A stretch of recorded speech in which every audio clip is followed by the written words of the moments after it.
Buenas tardes a todos los amigos cinéfilos que os habéis acercado y os habéis conectado a esta actividad, la Filmoteca de Villaverde, que impulsa el Ayuntamiento de Villaverde.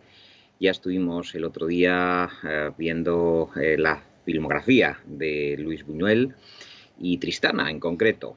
En esta ocasión vamos a hablar de una película que pertenece a uno de los grandes directores, Roman Polanski, un hombre muy polémico a raíz de unos hechos que sucedieron hace más de 40 años, cuando Roman Polanski mantuvo una relación sexual con una adolescente, con una menor de edad, que estaba completamente ebria en la casa de Jack Nicholson. A partir de ahí, las autoridades en los Estados Unidos iniciaron una persecución implacable contra Roman Polanski que dura hasta nuestros días. Estamos acercándonos ya al medio siglo y eso no ha impedido para que Roman Polanski haya desarrollado una de las cinematografías más apetecibles, más interesantes y más oscuras en torno al ser humano de la historia del cine.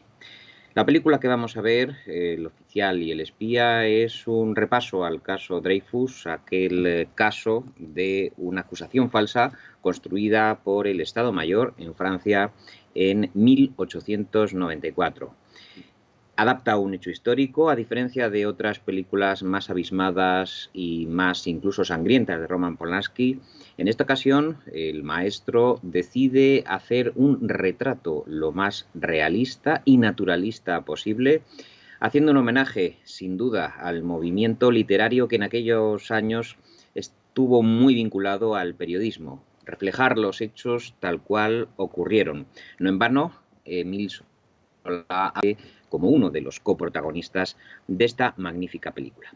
No os esperéis al Roman Polanski más efectista, incluso el que ya hizo unas incursiones históricas en el caso de los nazis en el gueto de Varsovia, El pianista, aquella celebérrima película que le valió un reconocimiento internacional. Tampoco os esperéis las emotividades de Tess de Uberville, pero sí un estudio detallado de cómo el poder puede crear pistas falsas para distraer la atención de la opinión pública, un tema que, como sabemos,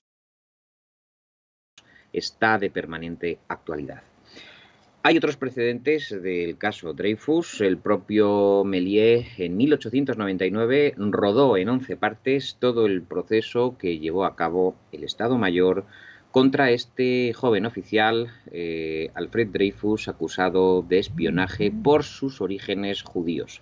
Convertido en cabeza de turco por el Estado Mayor, precisamente va a ser el coronel que investigue las pruebas de las que disponen quien consiga dar la vuelta al caso, incluso a costa de su propia integridad física o incluso su carrera militar. Probablemente más de uno pensará que puede tener algún paralelismo con las cuentas pendientes que tiene Roman Polanski con la justicia. Él lo ha negado en una entrevista celebrada recientemente.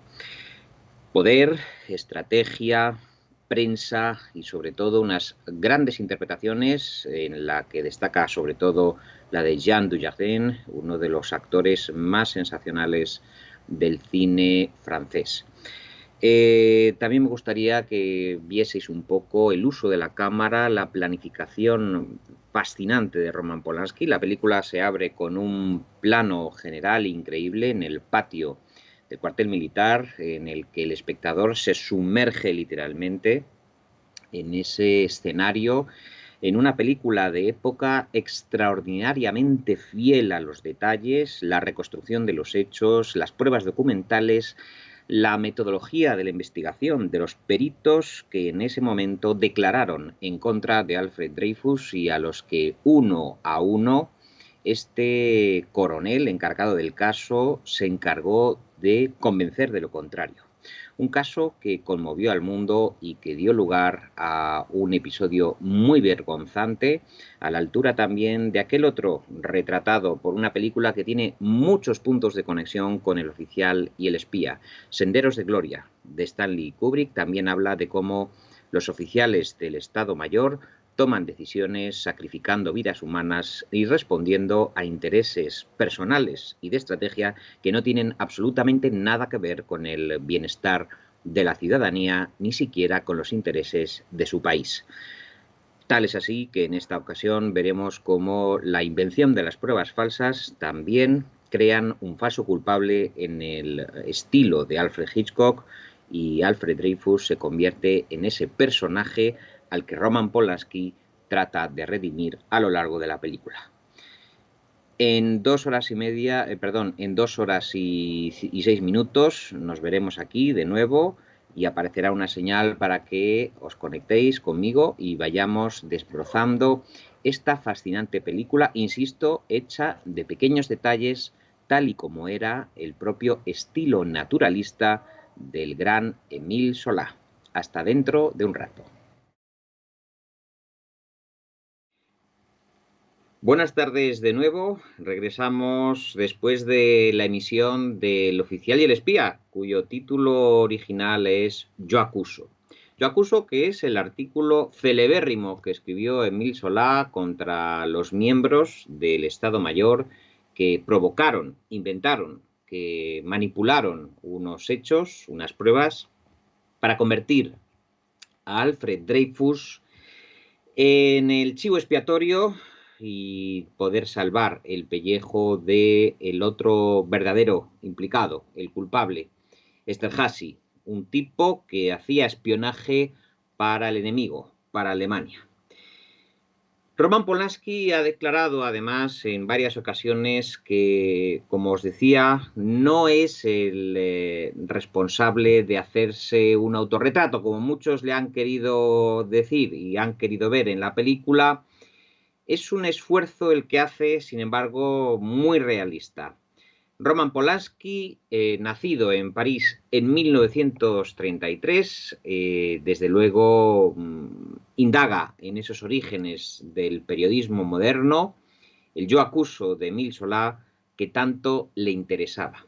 El origen de la película habría que remontarlo a unas conversaciones que tiene Roman Polanski con el escritor, porque es precisamente el autor de esta novela, Harris, quien ayuda a Roman Polanski a construir ese primer borrador que luego dará pie a desarrollarlo como libro.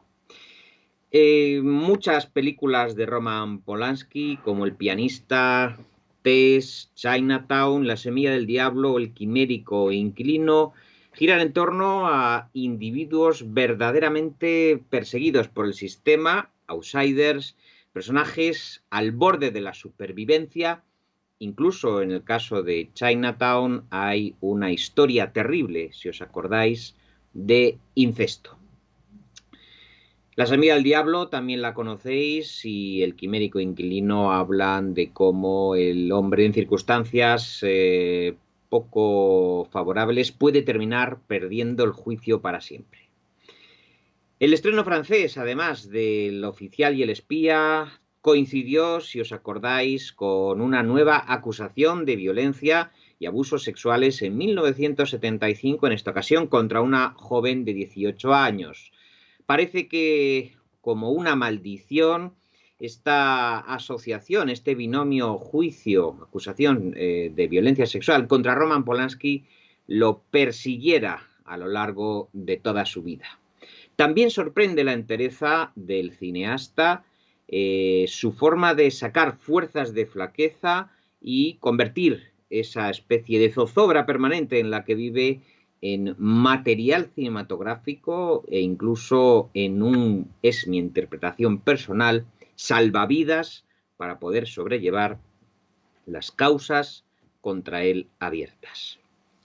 El caso Dreyfus, para Polanski, es un asunto que habla de cómo es de importante esclarecer la verdad en las sociedades modernas. Toda la trama de la película está sostenida por un hombre, el coronel Picard, que está convencido de que conocer la verdad conducirá a una sociedad mucho mejor.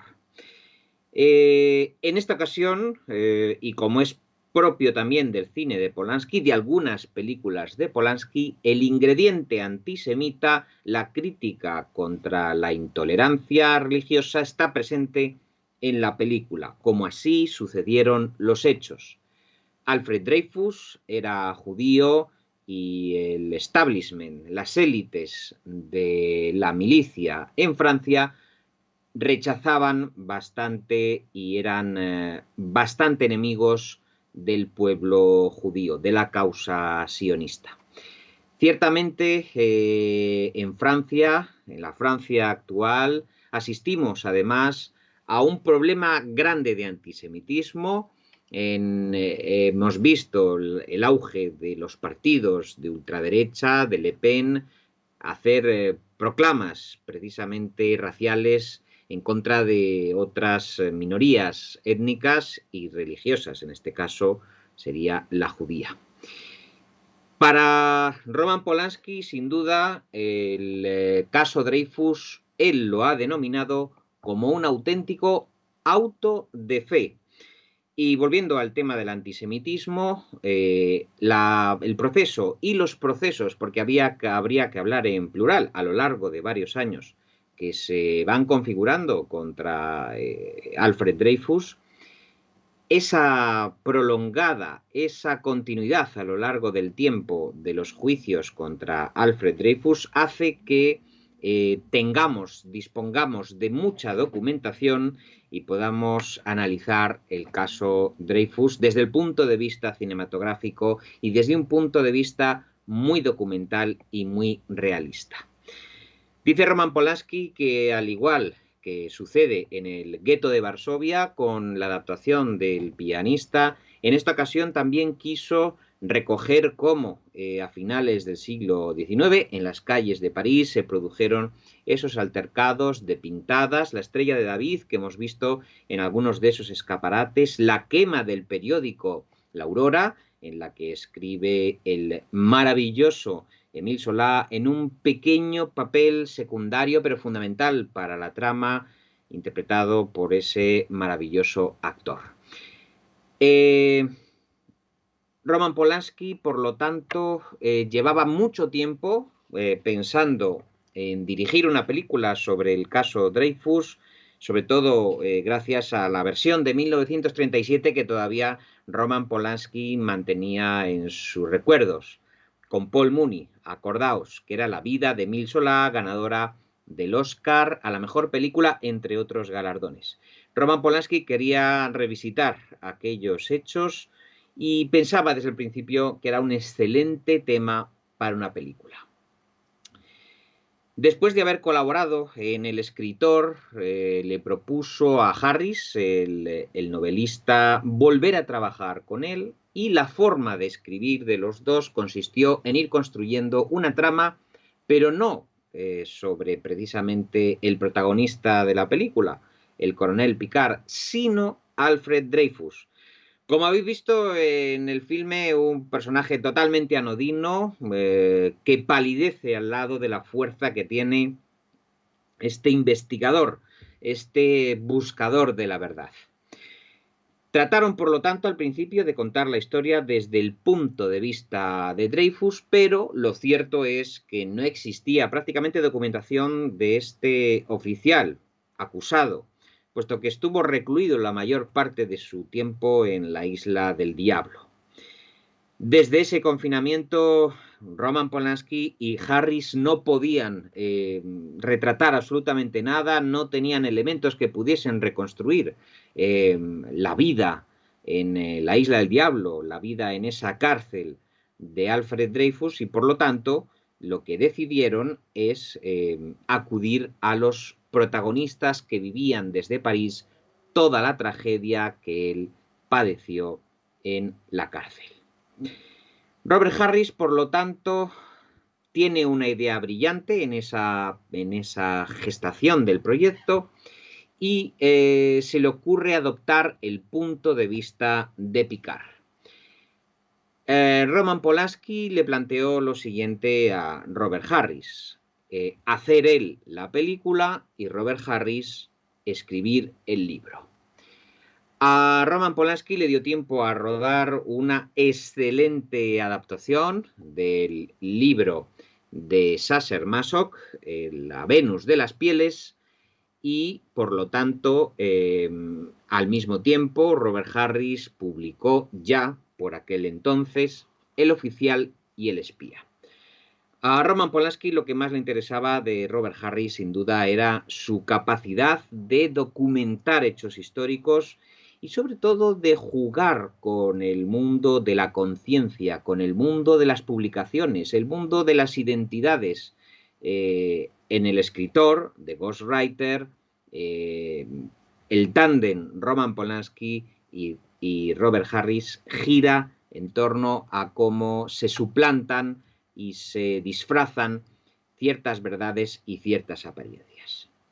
Josh Picard, al principio, lo habéis visto, este maravilloso personaje, es un antisemita. No defiende a Dreyfus porque considera que es indignante que un inocente esté en prisión. Lo cierto es que lo defiende para dejar fuera de toda sospecha al ejército. Es curioso cómo se va transformando, y esto yo creo que es uno de los grandes logros de la película. Ese personaje pasa de ser un devoto del ejército a convertirse en su principal investigador, pero precisamente investiga al ejército porque mantiene puros sus ideales de la milicia. En un giro de 180 grados, de nuevo, y lo habéis visto, va a ser el ministro de Defensa. Es decir, pasa de ser un hombre que tiene un rango muy de investigador a convertirse en el modelo defensivo y bélico de Francia, nada menos. Es curioso cómo el desenlace de la película, el desenlace de estos dos personajes, se produce de una forma tan gélida, tan distante y tan distinta como ha transcurrido la relación entre ambos personajes a lo largo del filme. Si nos damos cuenta, Polanski cierra este relato con ese letrero, ese rótulo, a partir del cual se asegura que nunca más volvieron a verse. Es un héroe, sin duda, es un héroe que quiere defender la verdad, y hay una frase también que es muy definitoria de los ideales de Picard. Hubiese preferido que fuese culpable porque la vida sería mucho más fácil. Le responde a un corrupto general que se parece muchísimo al Adolphe Menjou de la película de Stanley Kubrick, Senderos de Gloria. Aquella conversación que mantiene Kirk Douglas con esos dos generales, desde luego que está en el trasfondo, por lo menos ético y estético, de esta conversación que mantiene George Picard con su superior cuando le pide investigar a fondo al rebelde Esterhazy, al principal culpable del espionaje con Alemania. La verdad es que a nivel estético la película es espléndida. La recreación del París de finales del siglo XIX es espectacular. El diseño de vestuario, quizá pocas veces en el cine actual se pueda contemplar con este nivel de detalle, con este nivel de puesta en escena, una reconstrucción tan fidedigna de esos lugares y de esos pasajes que estamos viendo o que hemos visto en el relato de Roman Polanski. En el guión colaboran personajes, como he dicho, como Robert Harris, el propio Polanski, y también en cuanto a la producción hay un montón de productores asociados, de productores ejecutivos que ayudan a Roman Polanski, un hombre que vive asalto de mata, vive pendiente de cierta persecución, cierta inquietud judicial, y suele rodearse de un buen equipo de producción en el que participan probablemente en torno a la quincena de personas. La música es la gran ausente de la película. Paradójicamente, Roman Polanski contrata a Alexandre Desplat, que dicen los expertos que de música en el cine saben que es uno de los grandes de entre los grandes. Lo curioso, lo significativo es que Alexandre Desplat solo toca, solo compone en los títulos de crédito. La música, el pentagrama, es el gran ausente de esta película.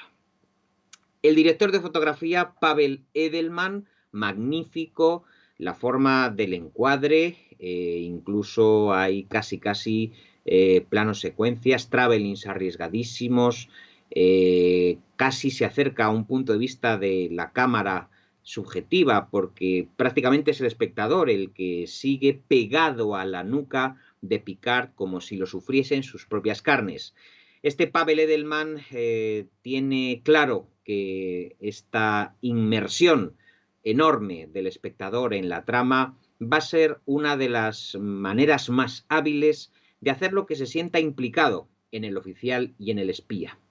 El editor, Hervé Deleuze, y sobre todo un casting en el que destaca también, junto a ese maravilloso Jean Dujardin, Emmanuelle Seigner, la mujer de Roman Polanski, en un papel quizá que ya no le encaje tanto, puesto que Emmanuelle Seigner siempre aparece como esa mujer eternamente joven por la que, bueno, parece no haber pasado el tiempo. Ella siempre está espléndida, es la gran actriz de todas sus películas.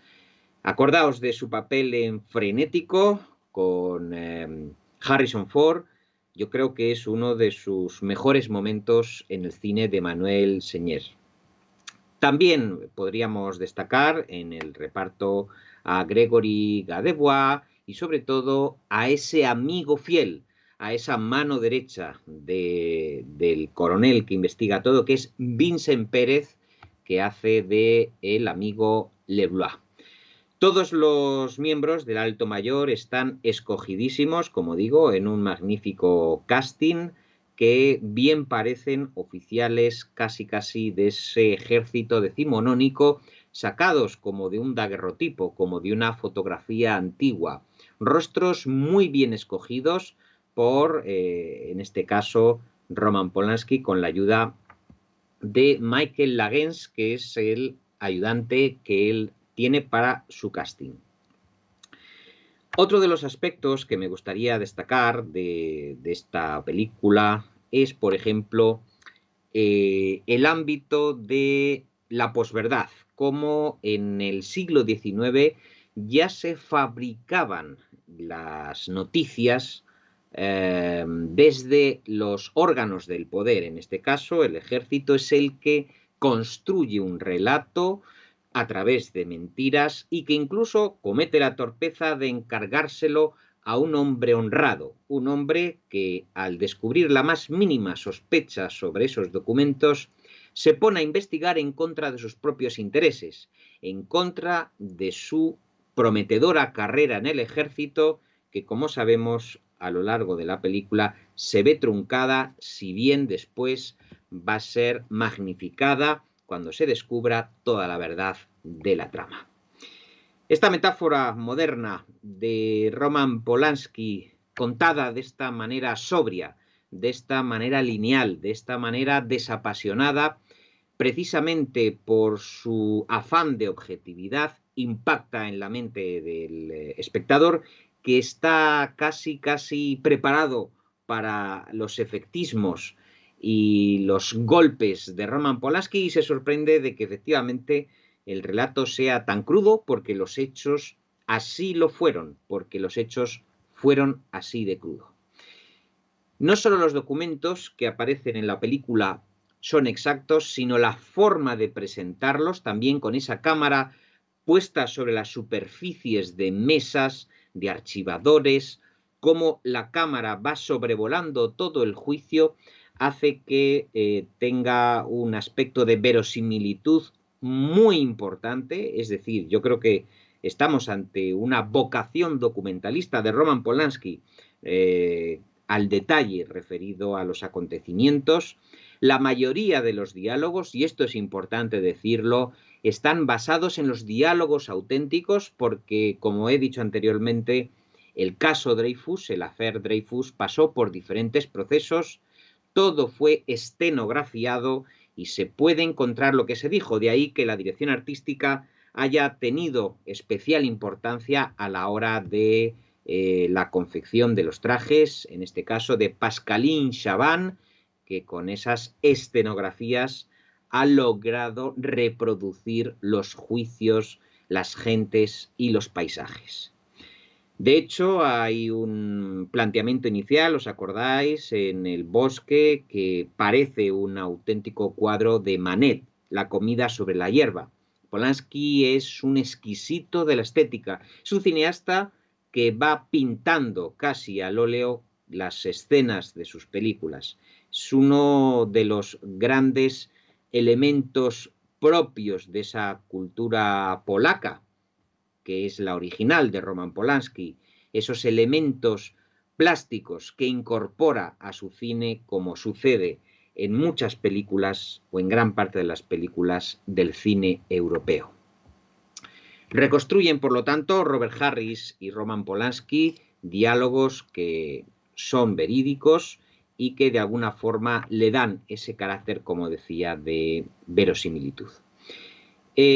La fuerza moral de Émile Zola planea a manera de espíritu sobre toda la película y a uno le entran ganas, la verdad, de recuperar ese artículo original en el que va pasando lista como si fuese una enumeración de cargos en un juicio, el juicio de la opinión pública que Émile Zola pone en marcha y que se volvió contra él y se saldó con 1 año de cárcel y una multa bastante importante. Estudió Roman Polanski muchísimo para documentarse en este caso Dreyfus. En su propia biblioteca tenía muchos volúmenes sobre este juicio o macrojuicio. En total, ha comentado en alguna ocasión que hay más de 500 volúmenes solo dedicados al affair Dreyfus. Imaginaos ese trabajo de preproducción de Roman Polanski con ese afán de ser exacto en cómo se cuentan los acontecimientos. El caso Dreyfus probablemente seguirá despertando el interés de todos aquellos que creamos que es importante y fundamental la búsqueda de la verdad, la indagación en los hechos reales frente al trampantojo, la mistificación del poder que busca desviar la atención de la opinión pública hacia asuntos menos relevantes y ocultar en muchas ocasiones los desmanes que se producen en aquellas primeras cloacas del poder. Un tema, como digo, muy actual. Han pasado más de 100 años y vemos que la forma de enfocar que tiene el poder los asuntos de Estado a veces colisiona con los principios más básicos de la justicia y de la verdad. Roman Polanski también ha declarado que el asunto le obsesionó tanto que desde diciembre del año pasado ha estado dándole vueltas todavía con el asunto Dreyfus dentro de la cabeza. Polanski es un director que tarda tiempo en hacer sus proyectos, no es como Woody Allen, por cierto, otro perseguido, sino que él rueda con bastante precisión y con bastante morosidad, con bastante lentitud. Es un cineasta que planea muy bien todo lo que hace. De ahí que esta película sea ante todo una obra maestra de precisión, como un reloj funciona perfectamente. Es como si leyéramos en aquel ejemplar de La Aurora esa mañana, en ese travelling increíble en el que el coronel Picard es arrestado y desde dentro del coche llevado por los caballos y rodeado de policías consigue adquirir un ejemplar de La Aurora y leer con gran audacia por parte de Roman Polanski la carta, el artículo, ese artículo abierto, yo acuso a la cabecilla, a los principales miembros de esos dirigentes militares, uno a uno nombrándolos a todos. La verdad es que yo creo que ese para mí es el gran momento de la película, cuando el recién encarcelado y todavía transportado coronel Picard va leyendo las acusaciones de Émile Zola contra nada más y nada menos el Estado Mayor. Ese rodaje lo va combinando con cada uno de los rostros perplejos, en gran audacia, en un gran montaje de Roman Polanski, de todos los que van leyendo esa noticia y leyéndose a sí mismos como Émile Zola uno a uno les va achacando, atribuyendo todas las maldades y toda su implicación en el caso de Dreyfus. Una película que probablemente no pase a la historia del cine como la mejor de Roman Polanski, porque no lo es, pero desde luego sí pasará a la historia de los medios de comunicación, de los juegos del poder y de lo que decía Charles Wright Mill, las élites del poder y cómo fabrican pruebas falsas para incriminar a inocentes con tal de salvar a ciertos culpables y de salvar su propio estatus. Como digo, ocurrió a finales del siglo XIX y estamos hablando de estas mismas cosas en el año 2020. Saquen sus propias conclusiones. Bueno, nos acaba de entrar un mensaje de Ana Sánchez en el chat y pregunta si creo que un periódico de hoy en día se atrevería a publicar un artículo como el de Émile Zola. Entiendo que la mayor parte de los periódicos en este momento están muy zarandeados por la crisis económica.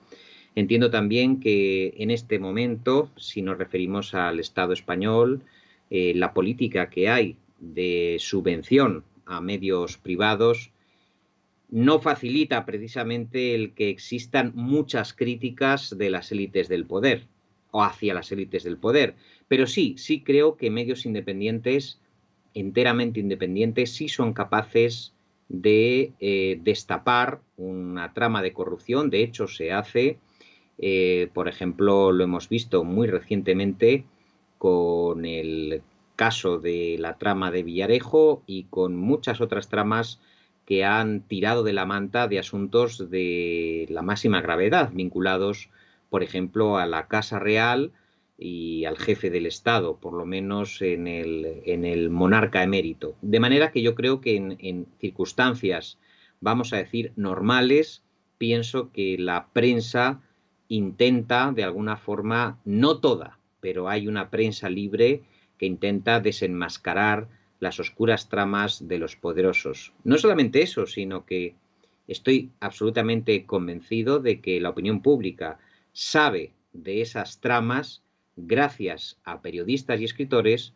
como Émile Zola, de manera que la historia avanza, la justicia social se va cumpliendo y demandando gracias a que hay periodistas que sí creen en una prensa libre. Yo tengo esa esperanza y todos los días vemos que sí que pasa.